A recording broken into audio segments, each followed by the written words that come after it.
నమస్తే, welcome to media bus 365. నేను మీ వంశీ. ప్రస్తుతం మనతో పాటు Telangana SC Morcha media convener Kompalli Aravind గారు మనతో పాటు ఉన్నారు. రాజ్యాంగం రాజించిన దేవుడి విగ్రహం కూడా పర్మిషన్ తీసుకోవాలంటే మరి మేము ఏడుకోవాలో చెప్పుర్రి అని పోలీస్ శాఖ వారికి అడుగుతున్నాం. ప్రజలకు సేవ చేస్తాం, ప్రజల కోసం కొట్లాడతాం, హిందూ ధర్మం కోసం ప్రాణ త్యాగానికైనా సిద్ధపడే కార్యకర్తలు, నాయకులు, భారతీయ జనతా పార్టీ నాయకులు.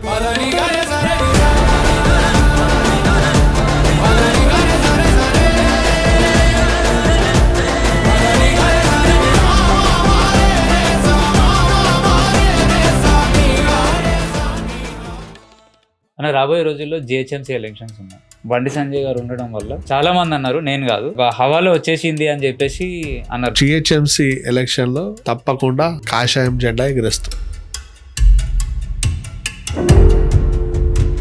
కాంగ్రెస్ ప్రభుత్వం కానీ, బీఆర్ఎస్ కానీ, డాక్టర్ బాబాసాహెబ్ అంబేద్కర్ కానీ చాలా దగ్గరగా ఓన్ చేసుకుంటాయి. సో బీజేపీ ఎందుకు ఓన్ చేసుకోలేకపోతుంది అని చెప్తే, ఇందిరాగాంధీ చచ్చిపోయింది, ఆమెకి ఎడబెట్టారు సమాధి. చెప్పురే ఢిల్లీలో పెట్టారు.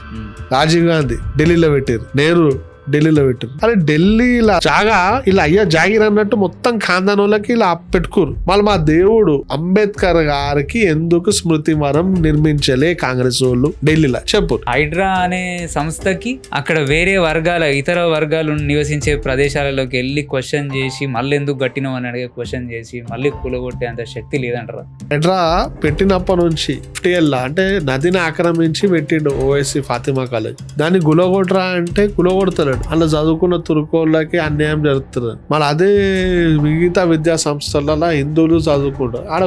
అంటే ఆడ ఏమో పోయేసరికేమో తురుకోళ్ళకి అన్యాయం జరుగుతుంది చెప్పి గులగొడతలేడు. ఈ పెద్ద మంచి హిందువులు నివసించే ఇల్లు గులగొడతాడు, దుకాణాలు గులగొడతాడు, చదువుకునే విద్యా సంస్థలు గులగొడతాడు.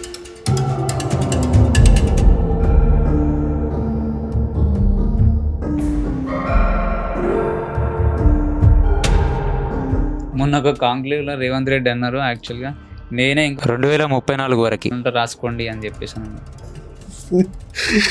ఇక చెప్తాడు పిచ్చోడు, ఏమంటాడు, నా అంత తెలివిపరుడు ఓళ్ళు లేడరా భయ్, నేనే తెలివిపరుడు అని పిచ్చోడు అంటాడు. నమస్తే, వెల్కమ్ టు మీడియా బస్ 365. నేను మీ వంశీ. ప్రస్తుతం మనతో పాటు Telangana SC Morcha media convener Kompalli Aravind గారు మనతో పాటు ఉన్నారు. వారిని అడిగి కొన్ని విషయాలు తెలుసుకుందాం యాక్చువల్గా. సో అన్న నమస్తే. నమస్తే అబ్బాయి. జై శ్రీరామ్ అన్న. జై భీమ్. జై భీమ్ అన్న. అయితే ప్రస్తుతం ఇప్పుడు తెలంగాణ బీజేపీ ఏదైతే డైలమాలో పడిపోయింది, యాక్చువల్గా యాక్టివిటీస్ చేస్తున్నట్టు అని అనిపిస్తలేదు. ఇదే టైంలో బీఆర్ఎస్ మరియు అట్లనే కాంగ్రెస్ కూడా దే ఆర్ వెరీ యాక్టివ్ యాక్చువల్గా. So compare to social media or digital media. So ఇప్పుడు మీడియా కోఆర్డినేటర్గా మీరు ఉన్నారు. ఇప్పుడు మీరు ఏ విధంగా వర్క్ని అంటే ఇంకా కింది స్థాయి వరకు ఎలా తీసుకెళ్దామని చెప్పేసి అనుకుంటున్నారు? అంటే మీరు రీసెంట్గా మీడియా కోఆర్డినేటర్గా అపాయింట్ అయ్యారు కాబట్టి, సో ఫస్ట్ దాని నుంచి మనం స్టార్ట్ చేద్దాం. యాక్చువల్ ముందుగా నాకు భారతీయ జనతా పార్టీ ఎస్సీ మోర్చా మీడియా ఇన్ఛార్జ్గా నియమించిన పెద్దలు రాష్ట్ర అధ్యక్షులు రామచంద్రన్న, అదేవిధంగా నాపై నమ్మకం ఉంచి ఈ పని అరవింద్ అనేటోడు ఇస్తే ఫుల్ఫిల్ చేస్తాడని నమ్మి నాకు ఈ బాధ్యతను అప్పగించిన పెద్దలు క్రాంతి కిరణ్ అన్న గారు, ఎస్సీ మోర్చా రాష్ట్ర అధ్యక్షుల వారికి హృదయపూర్వక ధన్యవాదాలు. భారతీయ జనతా పార్టీ ఎస్సీ మోర్చా నుండి భారతీయ జనతా పార్టీ చేస్తున్న అభివృద్ధి పనులు నరేంద్ర మోదీ గారి నాయకత్వంలో ప్రజల్లోకి తీసుకెళ్లడంలో ఒక కార్యకర్తగా, ఒక సైనికుడిగా అహర్నిశలు పనిచేస్తాననే నమ్మకం వ్యక్తం చేస్తున్నాను. అదేవిధంగా మీరు అన్నారు భారతీయ జనతా పార్టీ అంత యాక్టివ్ లేదని. అది చాలా తప్పు. గత ప్రభుత్వం కేసీఆర్ వైఫల్యాన్ని ఎండగట్టి ఈరోజు కేసీఆర్ అనే వ్యక్తి ఫామ్ హౌస్కి పరిమితమైందంటే భారతీయ జనతా పార్టీ కార్యకర్త వల్ల. ఆయన చేసిన హామీలు నెరవేర్చకుండా మోసం చేసినని ఆ మోసాలన్నీ బయట పెట్టింది భారతీయ జనతా పార్టీ. ఏదో అడ్డిమార్ గుడ్డిలా రేవంత్ రెడ్డి ఇష్టం ఉన్నట్టు 6 గ్యారంటీలు 402 హామీలు ఇచ్చిండు, మభ్య పెట్టిండు కాబట్టి ఆయన అధికారంలోకి వచ్చిండు. మళ్ళీ రేవంత్ రెడ్డి 6 గ్యారెంటీలు అమలు చేయకుండా విఫలమైండు. ఆయన ఏవైతే హామీలు ఇచ్చిండో అవి కూడా ఫుల్ఫిల్ చేస్తాడని ఎండగట్టడంలో ముందున్న పార్టీ ఏదైనా ఉంది అంటే తెలంగాణ రాష్ట్రంలో గర్వంగా చెప్తున్న భారతీయ జనతా పార్టీ ఒకటే.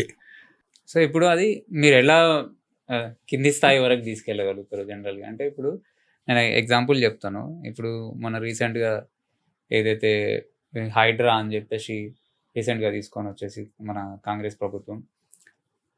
దానివల్ల చాలా డ్యామేజ్ అయినట్టు అనిపిస్తుంది కాంగ్రెస్‌కి. ఆ వాక్యూమ్‌ని ఫిల్ చేయడం మీరు అంటే అది ఫిల్ చేయడం అనేది మీతోని అవ్వట్లేదేమో అనిపిస్తుంది యాక్చువల్‌గా. బీజేపీ వాళ్ళతోటి. ఫుల్‌ఫిల్ చేస్తే కొంచెం ఎంతైతే బ్యాక్‌కెళ్ళిందో, సో, మళ్ళీ కొంచెం మూవ్ ఫార్వర్డ్ అవ్వడానికి ఛాన్సెస్ ఉంటది గదా! అని చెప్పి. అసలు హైడ్రా ఆగడాలను ఎండగట్టింది అంటే భారతీయ జనతా పార్టీ. ఎందుకు ఆ వాక్యూమ్ ఫుల్‌ఫిల్ చేయలేకపోతుంది? అది తప్పుడు. టీఆర్ఎస్ ఉంది. టీఆర్ఎస్ ఎట్లయితే హ్యాండిల్ చేసుకుంటుందో. ఇప్పుడు మీరు అంటారు టీఆర్ఎస్ అని. టీఆర్ఎస్ ఏం చేసింది బైసాబ్ చెప్పుర్రి? Not TRS, BRS. బీఆర్ఎస్ ఏం చేసింది హైడ్రా విషయంలో? ఇప్పుడు ఇప్పుడు నేను చెప్తున్నా వినండి. భారతీయ జనతా పార్టీ కార్యకర్తలు నుంచి, బూత్ లెవెల్ కార్యకర్తల నుంచి రాష్ట్ర అధ్యక్షుడు రామచందర్ గారి వరకు, కిషన్ రెడ్డి అన్న, మండి సంజయ్ అన్న మరియు మా మిగతా ఎంపీలు అందరూ కలిసి మూసి పరివాహక ప్రాంతాలలో పోయి ఆడ బస్తోళ్ళతో, ఇప్పుడు మా గోషామైల్ కాన్స్టిట్యున్సీ మూసి బెల్ట్కి ఆనుకొని ఉంది. మేమే ఆడ వారం రోజులు నిద్ర తిండి బంద్ చేసుకొని ఆ బస్తలతో ఉన్నాం. ఇప్పుడు మీరు హైడ్రా గులగొట్టుడు కేవలం హిందూ స్ట్రెచ్ బస్తీలు, మరీ ముఖ్యంగా నా ఎస్సీ ఎస్టీలు. ఇప్పుడు మూసి పరవాక ప్రాంతాల్లో అంతా బహుజనులు ఉంటారు. ఇప్పుడు మా గోషామైల్ కాన్స్టిట్యున్సీలో ఆ బెల్ట్ కానుకొని ఎస్సీ బస్తీలు, ఎస్టీ బస్తీలు ఉన్నాయి. అవిట్లన్నీ టార్గెట్ చేసుకుంటారు. హైడ్రా గులగొట్టింది. కానీ అవతల పక్క మా ఎంఐఎం ప్రాతినిధ్యం వహిస్తున్న కాన్స్టిట్యున్సీలలో ఒక్క తురుకొని ఇల్లు గులగొట్టలేదు. అది ఎండగట్టింది అంటే భారతీయ జనతా పార్టీ. బీఆర్ఎస్ పార్టీ ఎండగట్టలేదు. మరీ ముఖ్యంగా ఇప్పుడు దాన్ని ఏమంటారేమో, రేవంత్ రెడ్డి అన్నదమ్ములు నివసించేమో విల్లాస్లకేమో రాత్ కోర్టు నుంచి ఆర్డర్లు తెచ్చుకుంటారు. కానీ గరీబోని ఇల్లు కూలిస్తే మాత్రం బేఖతరు చేసుకుంటే ఇష్టం అన్నట్టు గులగొడతారు. అవన్నీ బయటికి తీసుకొచ్చింది భారతీయ జనతా పార్టీ. మరీ ముఖ్యంగా ఇప్పుడు అది నేను బేసిక్గా చెప్పేది ఏంటంటే, ఇప్పుడు ఖమ్మంలో ఒక ఇష్యూ జరిగింది. సో, అక్కడ బీజేపీకి సంబంధించిన ఎవరైతే పార్టీ పెద్దలు ఎవరైతే ఉంటారో ఎవరు పోయినట్టు అక్కడ కనిపించలేదు. ఎస్పెషల్లీ కవిత కానీ, లేదంటే టీఆర్ఎస్ వాళ్ళు కానీ, వాళ్ళు ఓన్గా ఆపద చేసుకోవడానికి ట్రై చేశారు యాక్చువల్గా. అక్కడ గులగొట్టినప్పుడు వీళ్ళు వెళ్ళడము, అక్కడ కలిసి వాళ్ళకి ఒక ధైర్యం చెప్పడము. స్వతహాగా మన కేటీఆర్ గారే అక్కడ విజిట్ అయినట్టు తెలుస్తుంది. సో, మీ సైడ్ నుంచి ఎందుకు వెళ్ళేసి ఎందుకు వెళ్ళలే బైసాబ్? మీరు చూడలేనట్టు మా అక్కడ జిల్లా అధ్యక్షులు ఎంపీగా పోటీ చేసిన వ్యక్తి గట్టిగా ఫైట్ చేసిర్రు. మా రామచంద్రన్న గారి నాయకత్వంలో దానికంటే ముందే ఆడ జిల్లాలో పర్యటన చేసి 2 రోజులు నిద్ర చేసి, ఇక్కడ ఏమున్నా గరీబో నీళ్ళు గులగొట్టడానికి వచ్చినా మీరు తప్పకుండా కొట్లాడాలని కార్యకర్తలకు ఉత్తేజం ఇచ్చి, ఉత్సాహం ఇచ్చి వచ్చిండు ఆయన. మా లీడర్లు ఏలేటే మహేశ్వర్ రెడ్డి గారు కానీ వీళ్ళందరూ కూడా ఆడ పోయి వేసి వచ్చిర్రు. పోయి బాధితుల కన్నా అరే ఇప్పుడు ప్రభుత్వం ఉన్నది కాంగ్రెస్ ఉంది, రాష్ట్ర ప్రభుత్వం. మేమేమో ప్రతిపక్షంలో ఉన్నాం.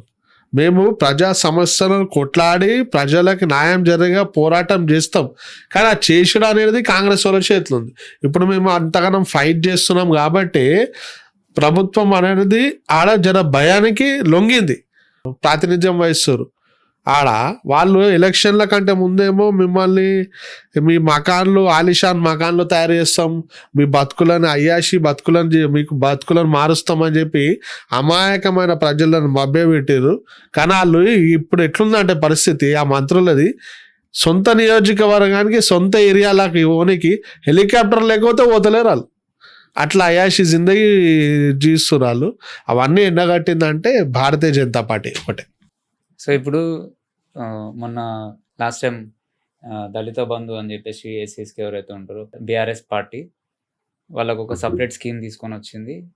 అండ్ అలాగే ఇప్పుడు ప్రస్తుతం ఉన్న ఏదైతే కాంగ్రెస్ పార్టీ ఉందో రూలింగ్ గవర్నమెంట్, అది కూడా నానా రకాల ప్రామిసులు చేసింది.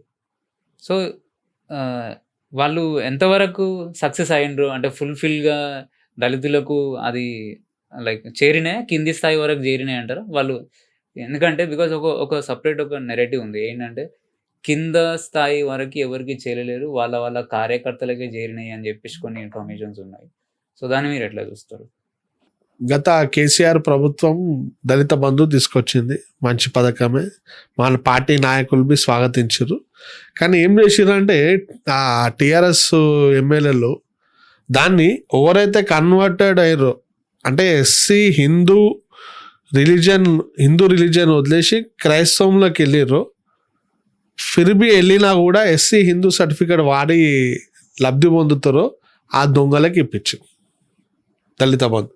అసలైన ఎస్సీ హిందువులకు మాత్రం ఆ పథకాలు రాలేదు.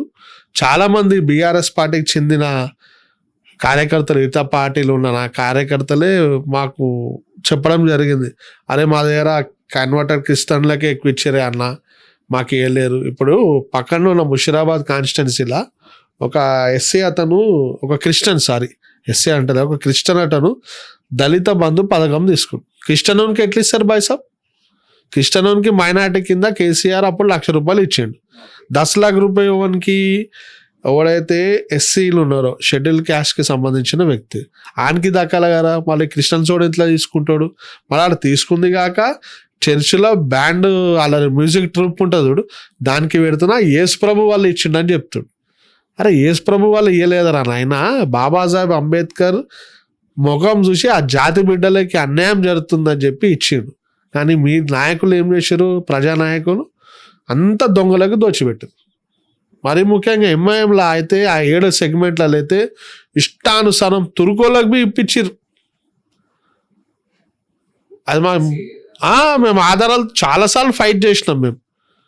మేము చాలాసార్లు ఫైట్ చేసినాం. మా గోషామైల్ కాన్స్టిట్యున్సీలో మా రాజాసింగ్ గారు ఎమ్మెల్యే గారు మాకు చెప్పిండు కాబట్టి మేము తరోలి ఎవడైతే ఎస్సీ హిందూ మరియు బుద్ధిజంలో కొనసాగుతుండో అతనికే ఫలం అది దక్కే విధంగా మేము చేసినాం, ఇప్పించినాం. సో ఇప్పుడు రీసెంట్గా ఒకటి మనం ఆంధ్రప్రదేశ్లో ఒక ఇన్సిడెంట్ జరిగింది. యాక్చువల్గా పాస్టర్ ఆనంద్ గారు జరుగుతున్నారు. ఆయన SC/ST అట్రాసిటీ కేసు ఒక వేరే కులస్తుల మీద పెట్టారు. హైకోర్టు ఇక్కడ తిరస్కరించింది. సుప్రీంకోర్టుకి వెళ్ళారు. సుప్రీంకోర్టులో కూడా తిరస్కరించింది ఆ కేసు. సో దాన్ని మీరు ఎట్లా చూస్తారు? బేసిక్గా ఒక ఎస్సీ జాతిలో పుట్టినందుకు 1950 ప్రెసిడెన్షియల్ ఆర్డర్ని బేస్ చేసుకొని సుప్రీంకోర్టు ఆనరబుల్ హైకోర్టు మరియు సుప్రీంకోర్టు ఏదైతే తీర్పునిచ్చిందో దాన్ని మనస్ఫూర్తిగా స్వాగతిస్తున్నాను. ఇప్పుడు నా పేరు కొంపల్లి అరుణ్ కుమార్. నేను బొట్టు పెట్టుకొని పొద్దాలేస్తే శివుణ్ణి పెద్దమ్మ తల్లిని మొక్కేటోని. అయితే మా తాత కాడకేంచి మా నాయన కాడకేంచి నాకు అది వంశ సంపదగా వచ్చింది. అది ఏంది అంటే మేము ఎస్సీలు అంటే హిందూ మతంలో కొనసాగుతున్న ఎస్సీలకి వివక్ష జరిగిందని చెప్పి బాబాసాహెబ్ అంబేద్కర్ గారు, మా దేవుడు మాకు ఇచ్చిన రాజ్యాంగం ఫలాలు SC/ST యాక్ట్, ఆ యాక్ట్ని కన్వర్టెడ్ క్రైస్తవులు ఎవరైతే హిందూ మతాన్ని వీడి క్రైస్తవంలోకి వెళ్ళినా కూడా ఈ యాక్ట్ని దుర్వినియోగం చేస్తూ అటు హిందువుల మధ్య చిచ్చు పెడుతారు ఈ దొంగ పాస్టర్లు. ఆ పాస్టర్లు అన్న వ్యక్తి ఆనంద్. అతను క్రైస్తవంలోకి వెళ్ళి 10 ఏళ్ళ నుంచి పాస్టరిజం చేస్తూ, అంటే వీళ్ళు ఏమంటారు అంటే కలవక ముందేమో మా దేవుడిని కలువుర్రి, మా దేవుడు నిజమైన దేవుడు, పాపాలను కడుగుయే దేవుడు అంటారు. మళ్ళీ ఆడికి పోయి ఏం చేస్తున్నారు? అవి మీ దేవుని కాడిని అబద్ధాలు మీ దేవుడు చెప్పిండా? అరే మా దాంట్లోకి రండ్రా, అయినా ఎస్సీ పేరు మీదనే మీరు పొలాలు తిన్నారు అని దేవుడు చెప్పిండా ఈశ్వరం? కానీ వీళ్ళు చేస్తురేంది? అలా కలిసినా కూడా ఎస్సీ హిందూ పేరు మీద వచ్చే బెనిఫిట్స్ని దొంగలేగా దొబ్బి తింటున్న దొంగలీలు. ఆ దొంగకి చెంపపెట్టు అలాంటి తీర్పునిచ్చింది సుప్రీంకోర్టు. దాన్ని మనస్ఫూర్తిగా స్వాగతిస్తున్నాం. ఆ దొంగలకి సపోర్ట్ చేసే దొంగల కొడుకులకు బి మేము చెప్తున్నాం, బిడ్డ ఊకిన ప్రసక్తి లేదు. ఎస్సీ హోదా అనేది కేవలం హిందూ మరియు సిక్కు మరియు బౌద్ధ మతంలో కొనసాగుతున్న ఎస్సీలకే దక్కే విధంగా మేము పోరాటం చేస్తాం. మీ ఆటలు ఇక సాగనివ్వం. ఇక ఈ యుద్ధంలో ఎంత తోపు కాడనా ఎంత తీస్మార్క్ కాడగానే వచ్చినా బి వెనకడిగి వేసే ప్రసక్తి లేదు. ఆల్రెడీ మాకు మస్తు ధమ్కీలు ఇస్తున్నారు, మీరు అక్రమంగా కేసులు పెడుతున్నారు, అయినా మేము భయపడతలేం, ఏడ బెదురుతలేం. ఏడికైతే ఆడికి ఇక కొట్లాడినా నా జాతి కోసం కొట్లాడతాం, బాగా చెప్తే ఏడికైతే ఆడికి ఎదిరిస్తాం. అనే మేము ఇప్పుడు నేను భారతీయ జనతా పార్టీ దాంతో పాటు మారేడు మోహన్ గారు మా అడ్వకేట్ గారు ఎస్సీ హక్కుల పోరాట సంఘం అధ్యక్షుడు, ఆయన దాంట్లో నేను సెక్రటరీగా వర్క్ చేస్తున్నా. మా సంఘం అనేది ఇదే ఇష్యూస్ పైన గట్టిగా పోరాటం చేస్తుంది. ఇప్పుడు పెద్దలు మందకృష్ణ గారు ఉన్నారు, మంచి నేను ఆయన అంటే నాకు మంచి అభిమానం. ఒక 30 ఏళ్ళ నుంచి ఒక ఉద్యమాన్ని నడిపిండు, అంత గ్రేట్ వ్యక్తి, ఆయనకి రెస్పెక్ట్ ఇస్తా. కానీ ఆయన ఏం చేసిండు, ఆ వర్గీకరణ జరిగినాక ఆ ఫలాలు అందే సమయానికి క్రిస్టియన్స్ వాళ్ళని తీసుకొచ్చి జొరిపిస్తుండు. అది ఎంతవరకు అయితే కరెక్ట్ కాదు. సో ఆయన కానీ హర్ష్ కుమార్ కానీ అమలాపురం ఎక్స్ఎంపీ, రాజమండ్రి ఎక్స్ఎంపీ అనుకుంటా, ఏ కాన్స్టిట్యూన్సీ సరిగా తెలియదు ఆంధ్రప్రదేశ్లో, ఆయన కూడా మొన్నటిదాకా యేసు ప్రభువుని మొక్కేటోడు. ఇప్పుడు శివుని గుళ్ళు గుర్తుకొస్తున్నాయి. ఎందుకు? అలా కొడుకు దుకాణం ఈడ బంద్ అవుతారని. ఎందుకంటే మనోడు గొర్రెబిడ్డ కదా. సో మళ్ళా వీళ్ళు యేసుని మొక్కుతుర్రా, వీళ్ళు క్రిస్టియన్స్ వాళ్ళు గారు, వీళ్ళు ఎస్సీలు గారు, వీళ్ళు క్రిస్టియన్స్ వాళ్ళు అని చెప్పి అలా దుకాణాలు బంద్ అవుతాయని చెప్పి కొడుకుకి భయానికి శివుని గుడులు గుర్తుకొచ్చినాయి. మళ్ళా మొన్న శ్రీరామనవమికి ఎన్నడు పెట్టలోడు రామనవమి శుభాకాంక్షలు అంట. అరే నీ అమ్మ ఎంత దిగజారిపోయారు చూడు కొడుకులు. అందుకే అంట వీళ్ళు నేను అందరు క్రిస్టియన్స్ వాళ్ళని తిట్టా బాయ్ సాబ్, ఈ దొంగ నా కొడుకులని తిడతా, ఇంత లత్తుకోరు కదా. అరే నీ అమ్మ మీరు ఏదైనా మీ యేసు ప్రభుని మొక్కేటప్పుడు ఆయన దగ్గరనైనా నిజాయితీగా ఉంటుర్రా, ఇట్లా దొంగలు తయారయ్యారు మరి నాయన. అటు వీళ్ళు ఏం చేస్తారంటే ఈ కొడుకులు బీసీసీ రిజర్వేషన్లు తింటారు, మైనార్టీ రిజర్వేషన్లు తింటారు, మళ్ళా ఎస్సీ రిజర్వేషన్లు తింటారు, 3 దగ్గర తింటారు. 3 దగ్గర తినలాక ఇంకా సరిపోతలేరు అనుకుంటే ఇంకా ఏడుస్తారు మా మీద. ఇప్పుడు మందకృష్ణ గారు ఏమన్నారు, వర్గీకరణ సమయంలో మాలలకి మన మాదిగోల పవర్ ఏందో చూపించాలని చెప్పి హిందూ మాల మాదిగలకి చిచ్చు పెట్టారు, తిట్టుకునేటట్టు చేసారు. వర్గీకరణ పంచాయతీ అయిపోయింది, అందరూ పొనిరాబైన అమ్మ ఎన్నో ఇళ్ళలో నడుస్తుంది, ఏడుకో ఆడికి అయిపోయింది అన్నట్టు అందరూ చల్లగా ఉన్నారు. ఇప్పుడు ఏం చేస్తుండు, మనం మాల మాదిగలు అందరం కలవాలా, కలిసి మన క్రైస్తవులకు ఇవ్వాలంటే ఎందుకు ఇస్తామే అన్న? మన అయ్య జాగిరా, క్రిస్టియన్స్ వాళ్ళు అయ్యా జాగిరా అయ్యానికి? అవి ఏడో పుట్టిన మతము, ఆ మతంలో చేరిన వాళ్ళకి ఈడ భారతదేశం గడ్డ మీద పుట్టిన వ్యక్తి దేవుడు అంబేద్కర్ గారు రాసిన రాజ్యాంగ ఫలాలను వాళ్ళకెందుకు ఇవ్వాలా? పోనీ బతకనికి వచ్చిన మతం గారా ఎన్నో ఉన్నారు, కొంతమంది జాయిన్ అయినారు, వాళ్ళకేమైనా చేయాలని చెప్పి పెద్ద మనసు చేసుకొని బీసీసీల రిజర్వేషన్లు, మైనార్టీ రిజర్వేషన్లు కల్పించిండు. దాంట్లో తింటుర్రు, అది వదిలేసి ఇళ్ళ బి కావాలంటారు. వీళ్ళు ఎట్లా చేస్తారంటే ఇప్పుడు ఆంధ్రప్రదేశ్లో నాకు కొంతమంది లెక్చరర్లు పాపం ఫోన్లు చేసారు, ఈ బీఈడి ట్రైనింగ్ టీచర్స్ దాని ఏందో మనకు అంతా తెలియదు. వాళ్ళు మైనార్టీ కాలేజెస్లో స్కూల్స్లో ఏమో బ్యాప్టిజం సర్టిఫికెట్స్ పెట్టి అలా చదువుకున్నారు. ఆ చదువు పూర్తి చేసినాక ఈ దొంగలు ఏం చేశారంటే ఎస్సీ సర్టిఫికెట్లు పెట్టుకొని ఆది ఆంధ్ర మాల, ఆది ఆంధ్ర మాదిగా అని పెట్టుకొని జాబులు తిన్నారు. అంటే ఎంత షార్ప్ ఉంటుంది చూడు వీళ్ళు, ఈ కన్వర్టర్ గొర్రెలు. అటు చదువు టైంలో ఏమో మైనార్టీ రెసిడెన్షియల్ స్కూల్స్ కాలేజెస్లో ఏమో బ్యాప్టిజం సర్టిఫికెట్లు పెట్టి చదువుకుంటారు. ఆ చదువుకొని బయటకు వచ్చినాక జాబులు కొట్టడానికేమో ఎస్సీ హిందూ మాల మాదిగలకి కోటా కింద దక్కాల్సిన జాబులని దొంగలేగా తింటున్నారు ఈ గొర్రెబిడ్డలు. వాళ్ళకే మేము వ్యతిరేకం. సో ఇట్లాంటివి యాక్టివిటీస్ ఎక్కువ జరుగుతున్నాయి కదా, వాటి మీద మీరు ఏ టైప్ ఆఫ్ ఫైట్ చేస్తున్నారు? మేము ఏం చేస్తున్నామంటే కలెక్టర్లకి, ఇప్పుడు main administrative department head of the administrative department head collector గారికి మేము రిప్రజెంటేషన్స్ విన్నపాలను ఇచ్చుకున్నాం. మీరు ఎంఆర్ఓలకి కరెక్ట్ గైడ్ లైన్స్ ఇయ్యరు. ఎందుకంటే ఎవరైతే క్యాస్ట్ సర్టిఫికేట్ ఎంఆర్ ఆఫీస్లలో అప్లై చేసుకుంటారు, ఆ ఇష్యూ చేసే దగ్గర మీరు వాడు కరెక్ట్గా థరోలీ ఎంక్వైరీ చేయరు. సో ఎంక్వైరీ చేసే వ్యక్తి అనేటోళ్ళు ముందు ఇంటికాడికి వచ్చి పంచనామా చేసి ఎంక్వైరీ చేస్తుండే. ఇప్పుడు నేను ఎగ్జాంపుల్ నేనే అప్లై చేసిన అనుకో, ఈ కొంపల్లి అరవింద్ గాడు ఇన్నే బిర్లా మందిలో ఉంటాడా, ఇలా అయ్యా హిందువా, ఇలా తాత ఏంది, వీళ్ళు కృష్ణని నమ్ముతారా లేకపోతే హిందూ దేవుళ్ళని నమ్ముతారా, అవన్నీ థరోలీ ఎంక్వైరీ చేసి ముందు ఇస్తుండే. ఇప్పుడు ఏం లేరు, పోయి ఆడ అప్లై చేసే ఆయనకి అనొద్దు కానీ 500,000 రూపాయలు చేతిలో పెట్టగానే కథం ఆడికే ఇచ్చేస్తాడు. సో ఆ సిస్టమ్ అనేది చేంజ్ కావాలా. మరీ ముఖ్యంగా బస్సు ప్రెసిడెంట్లకి మీ ద్వారా నేను కోరుకుంటున్నాను. ఎందుకంటే బస్తీ ప్రెసిడెంట్లు ఎవరైతే ఎస్సీ బస్తీలలో ఉంటారో అసోసియేషన్ ఉంటాయి మ్యాక్సిమం అన్ని ఎస్సీ బస్తీలలో. ఆ బస్తీ ప్రెసిడెంట్ కమిటీలు ఏం చేయాలంటే ఎంఆర్ఓ వారికి విన్నపం ఇవ్వాలి. ఏమని, మా బస్తీ నుండి ఎవరైనా ఎస్సీ కులంకి సర్టిఫికేట్ అడిగితే వాళ్ళకి సర్టిఫికేట్ అడిగేటప్పుడు అప్లై చేసుకునేటప్పుడు సపోర్టింగ్ లెటర్ కావాలంటారు.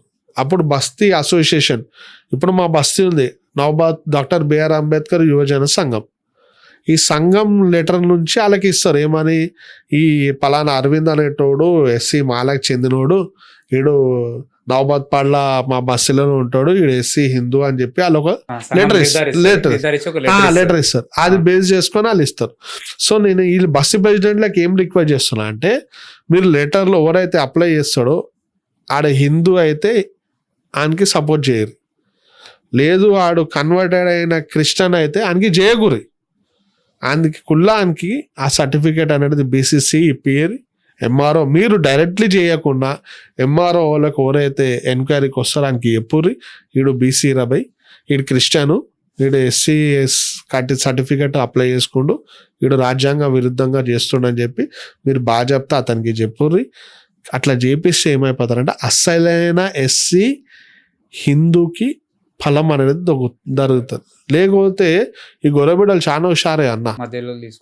మా ఎస్సీలో అయితే అమాయకులు, వీళ్ళు ఎట్లా అంటే అన్ని స్కీములు చూసుకుంటూ వీళ్ళే ఫస్ట్ ఉంటారు, అన్నిట్లో వీళ్ళే ఫస్ట్ ఉంటారు. వీళ్ళు ఏం చేస్తారంటే ఆ ఏమైనా బెనిఫిట్స్ వచ్చేది వీళ్ళు గ్యాప్ చేసేస్తారు. మా వాళ్ళకి అన్యాయం అయిపోతుంది, చేతిలో కొబ్బరి చిప్ప దొరుకుతారు మనం. సో బస్సీ ప్రెసిడెంట్లు మీరు చాలా కీలకంగా వ్యవహరించాలా. మీకు చేతులు జోడించి కోరుకుంటున్నా, ఎస్సీ సర్టిఫికేట్స్ విషయంలో మీరు జాగ్రత్తగా వహించండి, కన్వర్టెడ్ అయిన క్రిస్టియన్లకి సపోర్ట్ చేయకండి అని మీ ద్వారా కోరుతున్నాను. అన్న, రాబోయే రోజుల్లో జిహెచ్ఎంసీ ఎలక్షన్స్ ఉన్నాయి. ఇప్పుడు సంస్థాగతంగా మీరు ఎట్లా వర్క్ చేస్తారు, ఏ విధంగా మీరు పబ్లిక్లోకి తీసుకెళ్దామని చెప్పేసి అని అనుకుంటున్నారు బీజేపీని? ఎన్ని సీట్లు రావడానికి ఛాన్సెస్ ఉంటాయి? Because last time Bandi Sanjay గారు ఉండడం వల్ల చాలా మంది అన్నారు, నేను కాదు, అది ఒక హవాలో వచ్చేసింది అని చెప్పేసి అన్నారు. 40 సీట్స్ 42 సీట్స్ వచ్చినాయి అనుకుంటా. సో ఈసారి ఎట్లుండబోతుంది? యాక్చువల్లీ మా అధ్యక్షుడు రామచంద్రన్న గారి నేతృత్వంలో పెద్దలు గౌరవనీయులు కేంద్ర మంత్రివర్యులు కిషన్ రెడ్డి గారి నాయకత్వం, సంజయన గారి నాయకత్వంలో మరియు సీనియర్ నాయకుడు రాజ్యసభ సభ్యుడైన లక్ష్మణ గారి నేతృత్వంలో జిహెచ్ఎంసీ ఎలక్షన్లో తప్పకుండా కాషాయం జెండా ఎగిరేస్తాం. ఎందుకంటే హైదరాబాద్లోని జిహెచ్ఎంసీ పరిసరాల్లో నివసించే ప్రజలకి బాగా గెరక, మోరికాడ పరిశాన అయినా మోరి పంచాయతీ అయినా అంటే మోరీలు నిండి పోతున్నా తక్కువ ఫోన్ చేస్తే ఆ ప్రాబ్లం సాల్వ్ అవుతారంటే భారతీయ జనతా పార్టీకి కార్యకర్తకు చేస్తే సాల్వ్ అవుతుంది. నల్ల నీళ్ళు రాకుండా నల్ల వాటర్లో ఏమైనా ప్రాబ్లం అయితే ఆడ ఎవరికి ఎవరిని అప్రోచ్ అయితే ప్రాబ్లం సాల్వ్ అవుతారంటే భారతీయ జనతా పార్టీ కార్యకర్త. స్ట్రీట్ లైట్లు రాకపోతే ఎవరిని పట్టుకోవాలా? భారతీయ జనతా పార్టీ. ఇలా నగరంలో బేసిక్ నీడ్స్ ఇష్యూస్ ఏ ఉన్నా అవి దానికోసం నిరంతరం పోరాటం చేసే కార్యకర్తలు గ్రేటర్ హైదరాబాద్లో ఉన్నారంటే భారతీయ జనతా పార్టీ కార్యకర్తలే. అది నేను మరోసారి గర్వంగా ఎగరేసుకొని చెప్తున్నా. ఎందుకంటే మొన్ననే మీకు చెప్తా, మా గోషామైల్ కాన్స్టిట్యున్సీ కార్వాన్ పరిసర ప్రాంతాల్లో నల్ల నీళ్ళు తాగే నీళ్ళు అనేటివి నాకు షర్ట్ కలర్ వచ్చినాయి. ఆ కలర్ నీళ్ళు వస్తే కూడా నాది అవుతాడా? దాని విషయంలో ఎన్నిసార్లు కంప్లైంట్ ఇచ్చినా పట్టించుకోలేదు. అయితే మేము ఏం చేసినామంటే మా జిల్లా అధ్యక్షుడు నేతృత్వంలో గోషామైల్ మరియు కార్వాన్ గోల్కొండ జిల్లాలో ఉండే కార్పొరేటర్లు, భారతీయ జనతా పార్టీ నాయకులు, కార్యకర్తలతోని water works department head office Khairatabad దగ్గర ధర్నా చేసినాం, పెద్ద ఎత్తున నిరసన ప్రదర్శన చేసినాం. బైసా వాడికి పోతే అయితే నాకైతే బోరాన్ అయిపోయినా. నేను ఏడైతే నల్ల నీళ్ళు సప్లై చేస్తారో ఆడలే మాకు సప్లై చేసే మా బస్సులలో పంపించే నీళ్లు తాగుతలేరు, వాళ్ళు మినరల్ వాటర్ క్యాన్ తాగుతారు. ఎవడైతే నల్ల నీళ్ళు సప్లై చేస్తాడో అంటే రేవంత్ రెడ్డి హుకుమత్ ఎట్లుందంటే ఓట్లు వేసిన ప్రజలకేమో పాకురు పట్టిన నీళ్ళు దాన్ని ఏమంటారు గబ్బు వాసన వచ్చే నీరు తాగాల. ఎవడైతే సప్లై చేస్తాడో నల్లి పెట్టాడు ఆడ మాత్రం ఆ నీళ్ళు తాగడంట. అరే మేము అడిగినాం, అరే మాకేమో పచ్చ నీళ్ళు తాగమంటున్నావు, మళ్ళీ నువ్వేమో మినరల్ క్యాన్లు నీళ్ళు తెచ్చుకుంటున్నావు అంటే మేము ఎందుకు తాగాలి అదంట. మీరు మాత్రం అది తాగొద్దు, మేము మాత్రం తాగి రోగాల పొంటి హాస్పిటళ్ళలో పోవాలి. ఇప్పుడు మా దగ్గర వేలు రూపాయలు ₹1,00,000 పెట్టుకొని ప్రైవేట్ హాస్పిటల్లో పోయి ఇలాజ్ చేసుకునే అంత స్తోమత లేదు. మాకు ఏమైనా రోగాలు వస్తే టక్కున ఉరికేది గాంధీ లేకపోతే ఉస్మానియా. ఆడ పోతే సరిగా అయిన బెనిఫిట్స్ లేవు, ఇష్టం ఉన్నట్టు కేర్ చేయరు ఆడ. సో నేను అడుగుతున్నా, మీరు ఇలాంటి పనులు చేయకుండా ప్రజలని మీకు ఓట్లు వేయమంటే ఎందుకు వేస్తారు? అందుకే ప్రజలు నిశ్చయించుకోరు, ఎలక్షన్లు ఎప్పుడు వచ్చినా గంప గుత్తగా భారతీయ జనతా పార్టీకి ఓటేసి గెలిపించుకొని మా పనులు చేసుకుందామనే ఆలోచనతో వాళ్ళు ఉన్నారు. అంటే ఇప్పుడు ప్రస్తుతం గ్రేటర్ హైదరాబాద్ లో ఇంతకుముందు అంటే కాంగ్రెస్ ఎక్కువ సీట్లు రాలేదు, ఎక్కువ బీఆర్ఎస్ బీజేపీ మధ్యలో బీఆర్ఎస్ కార్పొరేటర్లు ఎవరైతే ఉన్నారో వారు వర్క్ చేయలేదంటారా? వాళ్ళకి అనిపిస్తుంది కదా, వర్క్ చేయనందుకే కదా బండి సంజయ్ అన్న గారి నేతృత్వంలో గత జిహెచ్ఎంసీ ఎలక్షన్ 48 సీట్లు గెలిచినాం. ఎందుకు గెలిచిరు? బీఆర్ఎస్ కార్పొరేటర్లు అన్నారు కేవలం అయాషి చేసుకుంటా వసూలు చేసుకుంటా కూర్చోరు కాబట్టి ఏడ డెవలప్మెంట్ చేయాలి. మీకు ఎగ్జాంపుల్ చెప్తా, మా అసెంబ్లీ ఉంది, అసెంబ్లీ సిటీ సెంటర్ తెలంగాణ అస్తిత్వం మనకు దేవాలయం. ఆ అసెంబ్లీకి ఎదురుగా ఒక ఎస్సీ బస్సు ఉంది. ఆ ఎస్సీ బస్సులో వాష్రూమ్స్ లేక ఏళ్ళ నుంచి ఉన్నాయి. కాంగ్రెస్ వాళ్ళు చేయలే, బీఆర్ఎస్ వాళ్ళు చేయలే, కానీ మా రాజాబాయి గారు ఎమ్మెల్యే గారు కొట్లాడితే చేయలే. అయితే మా ఎమ్మెల్యే గారు అమ్మాయిలు ఇన్నర్ చేయరు అమ్మాయి మన సొంత పైసలతోని, ఆయనే మా కార్పొరేటర్ గన్ఫండ్ కార్పొరేటర్, వీళ్ళు ఇద్దరు మళ్ళీ మేము అందరం కలిసి మా ఎమ్మెల్యే సొంత పైసలతో వాష్రూమ్ కట్టించారు. అప్పుడు కేటీఆర్ పెద్ద పీకుడుమయ్య, పొద్దున్న లేస్తే నా అంత తోప్ మినిస్టర్ ఇండియాలో ఈడలేరు అని చెప్పి ఆ పింకియాలు భజన చేసుకుంటూ కూర్చుంటారు. ఆయనకి ఎన్నిసార్లు చెప్తే ఇల్లే.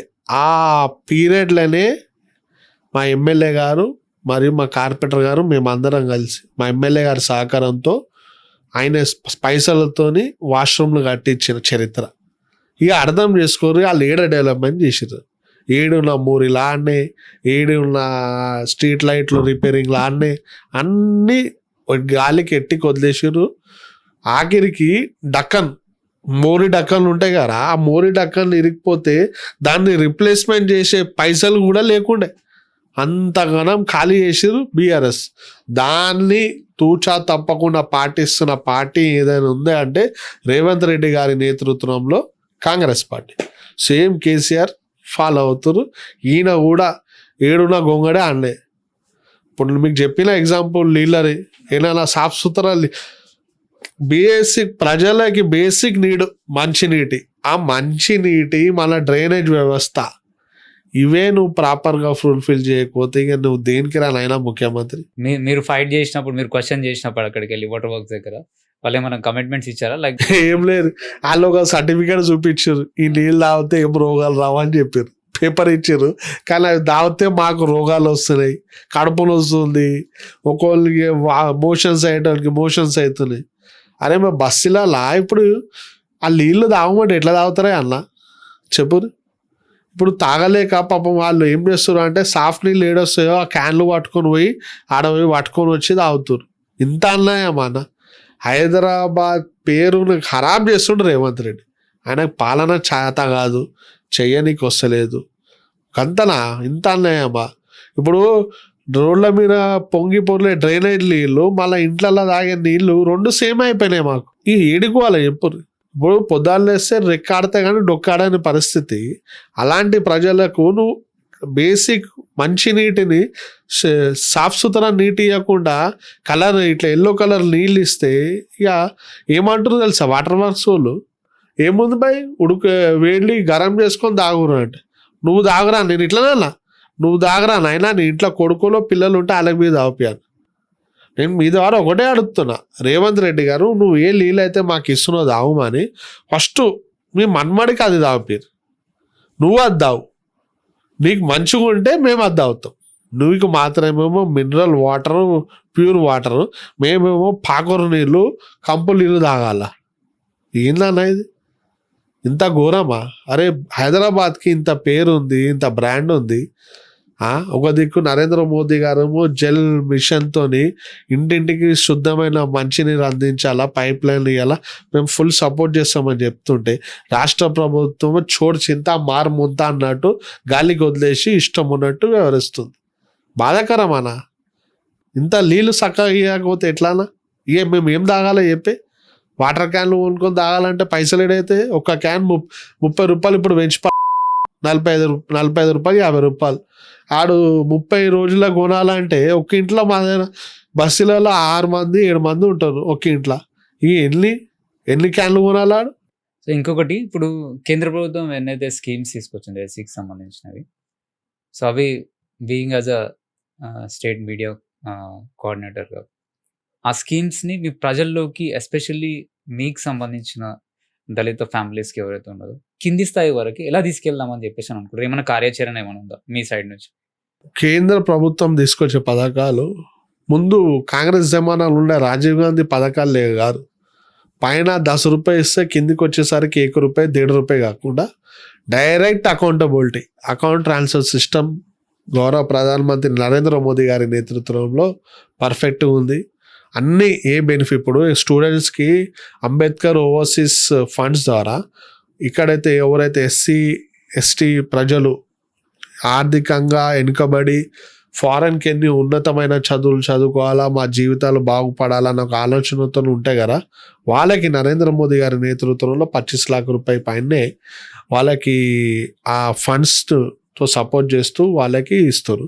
అదేవిధంగా ముద్రా లోన్స్ కానీ, మరియు దాన్ని ఏమంటారంటే మొన్న స్ట్రీట్ వెండర్స్కి లోన్స్ కానీ, మరియు చిరు వ్యాపారాలకి లోన్స్ కానీ, ఈ శ్రమ్ కార్డ్స్ కానీ, ఆయుష్మాన్ భారత్ కానీ, ఇవన్నీ మా గరీబోళ్ళకే కదనే, మా ఎస్సీ ఎస్టీ బీసీ వాళ్ళకే కదా, వాళ్ళకే ఎక్కువ బెనిఫిట్స్ అవుతాయి కదా.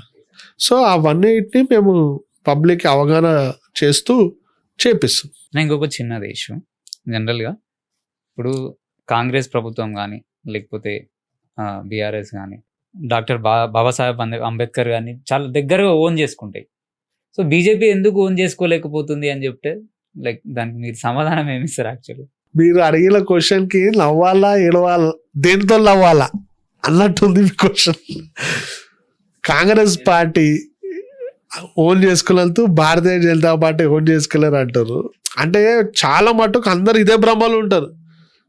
కానీ భారతీయ జనతా పార్టీ, గర్వంగా చెప్తున్నా మరోసారి, బాబాసాహెబ్ అంబేద్కర్ గారిని దేవుడితో పోల్చిన పార్టీ ఏదైనా ఉందంటే భారతీయ జనతా పార్టీ.